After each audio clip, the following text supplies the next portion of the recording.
Flying saucers are real. They are not manufactured by any people that we know of on this planet. The people associated with them appear to be able to use the same laws of physics that we know, but in a much more advanced way. We have found that they use magnetism as a propulsion method, and that they are able to manipulate time and space in ways that we are only beginning to understand. The evidence is overwhelming, and the implications are staggering. This is a quote from Wilbert B. Smith in a Project Magnet report from 1953. The Cold War was more than a standoff between superpowers. It was a global shift in how nations operated. In the years after World War II, fear and secrecy became standard policy. The United States and the Soviet Union were locked in a race for nuclear dominance, and every scientific breakthrough carried military weight. Intelligence agencies expanded, surveillance intensified, citizens were told to prepare for fallout, while governments quietly prepared for something else. The year is 1950. The Cold War is tightening its grip on global politics, nuclear secrets are currency, and paranoia runs deep. Governments are watching the skies, not for Soviet missiles, but for something stranger. Reports of unidentified flying objects are surfacing across North America. Pilots, radar operators, and civilians describe crafts that move too fast, too quietly, too precisely to be explained by known technology. The sightings aren't dismissed, they are documented. And in Canada, one government scientist is paying very close attention. Wilbert Smith was born in Lethbridge, Alberta in 1910. He grew up in a country where radio was still a novelty, and long-distance communications was measured in cracking Morse code. From a young age, Smith was drawn to the invisible forces that moved through airwaves, signals, frequencies. He wasn't chasing mystery, he was chasing precision. He studied electric engineering at the University of British Columbia, graduating with a sharp mind and practical skill set. By the late 1930s, he was working as a chief engineer for CJOR, a radio station in Vancouver. His work wasn't glamorous, but it was foundational. He helped shape Canada's wartime monitoring systems, designing equipment that could detect and interpret signals with accuracy. Smith was methodical. He believed in measurements, calibrations, and repeatable results. But he also had a quiet curiosity about the edges of known science. He was particularly interested in geomagnetism, the study of Earth's magnetic field, and how it might be harnessed for energy or communication. By 1939, he had joined the Federal Department of Transport, where he worked in the broadcast and measurement section. His job was to ensure reliability in Canada's radio infrastructure. He was respected, not flashy, a man of equations, not headlines. In private, he kept notebooks filled with calculations and sketches. He was busy chasing patterns, not fame. And in the late 1940s, Smith came across a magazine article that caught his attention.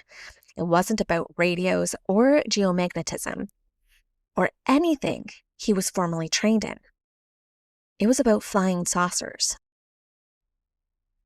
The article described strange objects seen in the skies, metallic, silent, fast-moving. Smith didn't dismiss it, he didn't laugh, he read it again.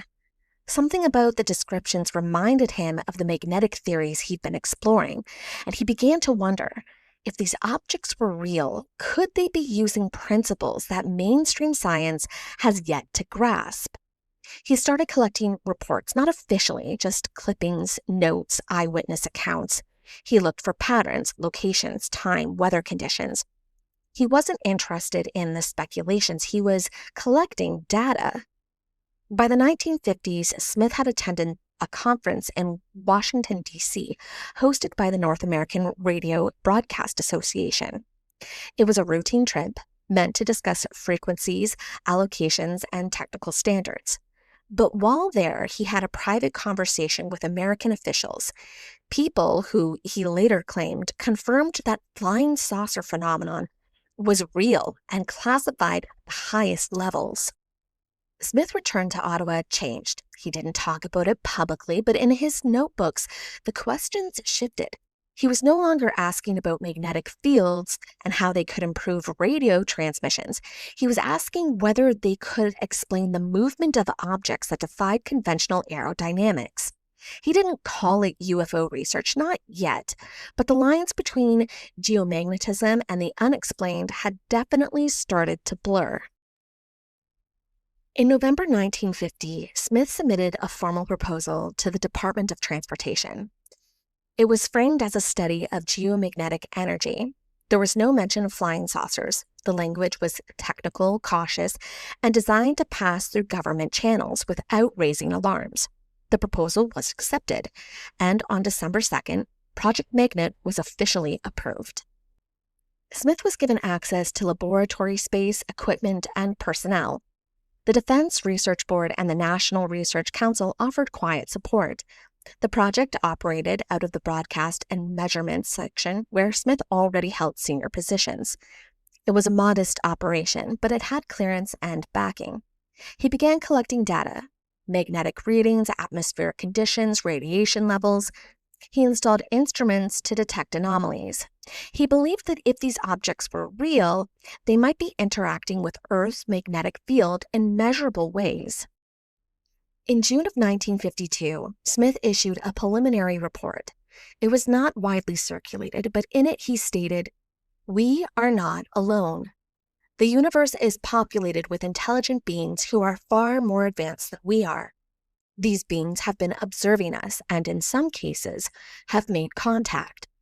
Their technology operates on principles we are only beginning to understand, particularly in the fields of magnetism and mental phenomenon. They are not hostile, but they are curious. There appears to be a cosmic law that prevents them from interfering directly in our affairs." He believed the objects were not just technological. He believed that they were operated by intelligent entities. He also believed that magnetism was the key to understanding their propulsion. Around the same time, the United States Air Force was running Project Blue Book. It was a larger program focused on cataloging sightings and analyzing reports. Blue Book had military oversight and public visibility. Magnet did not. But both projects were chasing the same question. What were these objects? Where did they come from? And how did they move? Smith had contacts in Washington. He knew about Blue Book, and he suspected that the Americans had recovered physical evidence. He claimed to have seen fragments himself, loaned to him briefly by a classified group. He never mentioned the name, and when asked if it was the CIA, he said, "I'm sorry, gentlemen, but I don't care to go beyond that point." Project Magnet quietly continued. Smith kept measuring, observing, and writing. He believed the answers were close. He believed the technology was real, and he believed it was only a matter of time before the truth would surface. Smith believed that reality was structured by a set of universal laws. These weren't abstract philosophies. He treated them as operational principles, rules that applied to everything from atomic particles to human thought. The first was the law of order. Smith believed that the universe was not random. Every system, every interaction followed a pattern. He saw order not just in physics, but in behavior, in thought, in evaluation. To him, disorder was a temporary condition, something that resolved itself as systems returned to balance. Next was the law of balance. Smith argued that all forces seek equilibrium, whether magnetic fields, emotional states, or social systems. He believed that imbalance created tension, and tension drove change. He saw this law as central to understanding energy flow and even interpersonal dynamics. Then there's the law of progression. Smith believed that all systems move forward. He didn't mean technological advancement. He meant a deeper kind of development, an unfolding of potential. He saw progression in the growth of ideas, in the refinement of consciousness, and in the evolution of civilizations. Finally, there was the law of intelligence. Smith believed that intelligence was not just a trait of living beings. He saw it as a fundamental force, something that shaped matter, guided energy, and structured reality. He suggested that intelligence could exist independently of biology, and that it might be measurable in ways science has not yet discovered.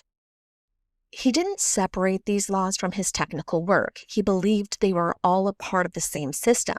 When he studied magnetic fields, he was looking for order. When he analyzed anomalies, he was looking for balance. When he explored consciousness, he was looking for progression. And when he considered the possibility of contact, he was looking for intelligence. Smith's colleagues didn't always know what to make of these ideas. Some dismissed them, others listened quietly, but Smith kept writing and kept speaking and kept searching. He believed the laws were real. He believed that they were discoverable, and he believed that they were the key to understanding everything, from the smallest particle to the largest mystery. Smith believed that unidentified flying objects were not just physical machines. He believed that they were part of a larger system, one that operated according to the laws of magnetism, intelligence, and progression. And he wanted to test this scientifically. He began setting up equipment to detect anomalies. Magnetic meters, galvanometers, gamma-ray detectors, and radio receivers were installed in the Department of Transport facilities. These instruments ran continuously, recording environmental fluctuations. Smith believed that if these objects were real, they might leave behind measurable traces. He launched balloons into the night sky to test witness accuracy. He collected sighting reports. He compared them to instrument readings. He looked for the correlation between magnetic disturbances and visual sightings. In April of 1952, Smith was invited to join a newly formed committee known as Project Second Story. It was sponsored by Canada's Defence Research Board and composed of scientists, military officers, and technical experts from various government agencies. The group met periodically to review and discuss reports of flying saucers. Unlike Project Magnet, which was focused on field measurements and magnetic theory, Project Second Story was designed to collect, catalog, and correlate sighting data. It operated more like an internal review board, gathering reports from across Canada and attempting to identify patterns or explanations. Smith served as a key contributor. He brought data from his own investigations, including magnetic ratings and witness accounts. He believed the sightings pointed to intelligent control and advanced propulsion systems. He argued that the objects were not conventional aircrafts and that their behavior suggested a technology beyond our known capabilities. The committee was cautious. Many members were skeptical of Smith's conclusions. They reviewed the reports but rarely endorsed any specific interpretation. The group didn't release public findings, and its existence remained largely unknown outside government circles. In 1953, Smith moved his research to a borrowed facility at Shirley's Bay, a restricted site on the Ottawa River. It was remote, quiet, and shielded from interference. The location gave him the space to install sensitive equipment and monitor environmental conditions without any interruption. He brought in magnetometers to track fluctuations in the Earth's magnetic field. A gamma-ray detector was added to measure bursts of radiation, and a gravimeter was installed to detect shifts in gravity. He also set up a powerful radio receiver to monitor high-frequency signals. Each instrument was calibrated to detect anomalies that might suggest the presence of an unknown object. Smith didn't expect dramatic results. He was looking for subtle changes, brief deflections, unexplained spikes, patterns that couldn't be traced to known sources. He believed that if these objects were interacting with Earth's magnetic envelope, the instruments would catch it. On August 8, 1954, the graviometer registered a sharp deflection at 3:01 p.m. The reading was large and sudden. Smith and his team rushed outside. The sky was overcast, nothing was visible, but the data was clear. Something had passed through the field. 2 days later, the Department of Transport issued a public statement. They confirmed that UFO research had been underway for 3.5 years. They acknowledged the considerable data that had been collected, but they didn't offer conclusions. The press took notice. Questions were asked, denials followed, but the Shirley's Bay Observatory had already become a focal point. Something unusual was happening there, and Smith was at the center of it. He continued his work even as official support began to fade. He believed the instruments were doing their job. He believed the readings meant something, and he believed that the answers were close. By the mid-1950s, word of Smith's research had begun to spread. The press caught wind of the activities at Shirley's Bay, and the reaction was mixed. Some members of the public were intrigued. Others were skeptical. Within the scientific community, the response was sharper. Physicists and engineers questioned Smith's methodology. They argued that his conclusions were speculative, that his data was inconclusive, and that his metaphysical claims had no place in government research. Government officials grew uneasy. Smith's statements about contact and consciousness were seen as a liability. One internal memo described his work as embarrassing. Another warned that continued association with his theories could damage the credibility of the department. Smith didn't back down.